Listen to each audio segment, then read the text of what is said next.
정치는 온데간데 없고 오직 대통령 공격과 여론 호도에만 몰두하여 민주주의를 위협하는 무소속 한동훈 의원을 고발한다.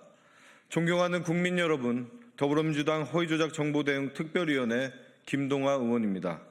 오늘 저희 위원회는 공인으로서의 최소한의 책임감도 사실 확인의 노력도 없이 오직 본인의 정치적 목적을 위해 허위사실을 유포하는 한동훈 의원을 고발합니다.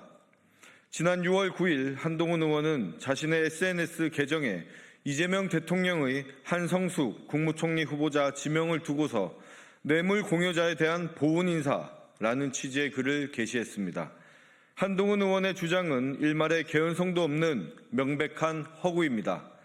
이는 현직 대통령을 뇌물 수수자로, 국무총리 후보자를 뇌물 공여자로 낙인 찍은 명백한 허위 사실에 불과합니다. 첫째, 성남FC 사건은 수사 초기 경찰이 증거 불충분으로 불송치 결정을 내렸던 사안이며 현재 법원의 1심 재판이 진행 중인 사안입니다. 이재명 대통령은 물론 네이버 측 관련자 중 그 누구도 유죄가 확정된 바 없습니다.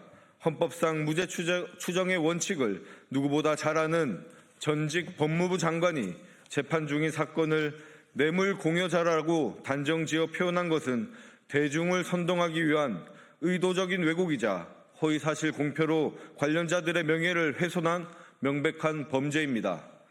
쌍방울 대북 송금 사건 역시 과거 법원이 구속영장 실질심사에서 대통령의 관여 여부에 다툼의 여지가 있다고 명시했고 현재는 검찰의 조작 수사 의혹을 규명하기 위한 특검 절차가 진행 중인 사안입니다. 둘째, 한동훈 의원은 한성숙 후보자를 지칭해 성남FC 뇌물 공여자였던 네이버의 대표 출신이라며 비방했습니다. 그러나 이는 기초적인 사실관계부터 틀린 거짓입니다. 2015년부터 2017년까지 성남FC의 광고, 홍보 계약 기간, 당시 네이버의 대표이사는 김상헌 대표였으며 해당 사건으로 기소된 당사자 역시 김상헌 대표였습니다. 한성숙 국무총리 후보자는 그 이후인 2017년 후반기에 대표로 취임했을 뿐이며 이 사건과 관련해 기소는커녕 조사 대상도 아니었습니다. 마치 한성숙 후보자가 성남FC와 관련이 있는 것처럼 글을 게시한 것은 매우 경솔하고 무책임한 처사이고 교묘하게 왜곡하여 국민을 호도하기 위한 것입니다. 셋째, 한동훈 의원은 위 사건들의 수사와 기소가 집중되던 시기 검찰 사무의 최고 감독자인 법무부 장관이었습니다.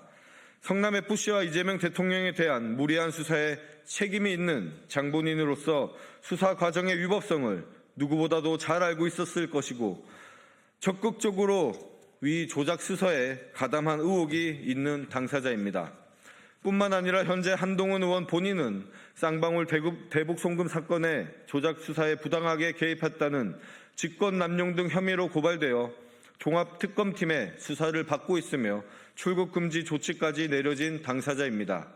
자신이 특검 수사 대상이라는 정치적 위기에 직면하자 정상적인 국무총리 인선을 정쟁의 도구로 삼아 허위 프레임을 씌우려는 의도가 아닌지 의심할 수밖에 없습니다. 무소속 한동훈 의원은 전직 검사이자 법무부 장관이라는 타이틀이 무색하게 네이버를 이재명 대통령을 위한 뇌물 공여자로 단정하여 허위 사실을 유포하였습니다. 이러한 한동훈 의원의 행위는 형법 제307조 제2항에서 규정하는 허위사실 공표에 의한 명예훼손죄에 해당함이 분명합니다. 앞뒤 맞지 않은 부실한 가짜뉴스로 여론을 호도하고 국민적 혼란과 분란만 조장하는 정치는 대한민국 발전에 전혀 도움이 되지 않습니다. 국익을 해치는 무책임한 구태 정치는 국민이 더 이상 용납하지 않을 것입니다.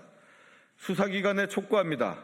SNS라는 광범위한 전파력을 가진 공간에서 국가원수와 국무총리 후보자를 향한 최소한의 진위 확인도 없이 중대한 허위사실을 유포한 피고발인 한동훈 의원을 철저하고 신속하게 수사해 주시기 바랍니다.